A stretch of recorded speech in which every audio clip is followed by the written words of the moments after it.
শেখ হাসিনার পতনের পর রাজনৈতিক দলগুলো এখন ঐক্য ধরে রাখতে পারছে না বলে দাবি করেছেন বিএনপি মহাসচিব মির্জা ফখরুল ইসলাম আলমগীর। ক্ষমতার জন্য এখন অসুস্থ প্রতিযোগিতা শুরু হয়েছে বলেও মন্তব্য করেন মির্জা ফখরুল।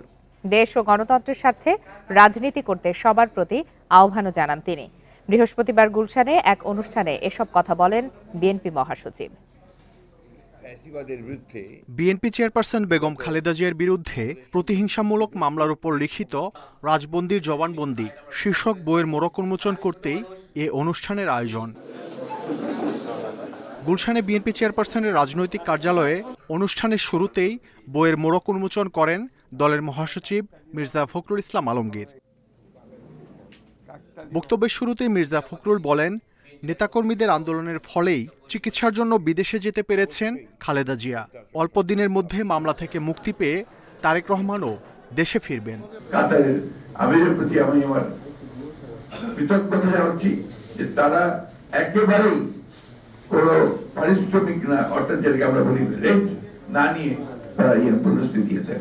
ম্যাডাম লন্ডনে গিয়ে পৌঁছেছেন তার চিকিৎসার জন্য মুক্ত অবস্থায়। এর চেয়ে বড় প্রাপ্তি ওদের আর কি আছে? পরে চলমান রাজনৈতিক পরিস্থিতি নিয়ে কথা বলতে গিয়ে মির্জা ফখরুল বলেন, দেশ ও গণতন্ত্রের স্বার্থে ঐক্য ধরে রাখার কোনো বিকল্প নেই। হাসিনা চলে যাওয়ার পর থেকে, পালানোর পর থেকে আমরা কেন যেন নিজেদেরকে আবার সেই পুরো বিশ্বাস ফিরিয়ে যেতে পারছি না, ঐক্যের জায়গাটাতে থাকতে পারছি না। কি দুর্ভাগ্য যে এখন যেটা শুরু হয়েছে এটাকে আমি মনে করি এতটুকু সুস্থ ব্যাপার না, অসুস্থ একটা প্রতিযোগিতা শুরু হয়েছে ক্ষমতায় টিকে থাকবার জন্য। কিন্তু বিভক্তির রাজনীতি যেন আমরা না করি। এখন যেটা প্রয়োজন, সবচেয়ে বেশি প্রয়োজন দেশকে বাঁচানোর জন্য, গণতন্ত্রকে ফিরিয়ে পাওয়ার জন্য ঐক্য।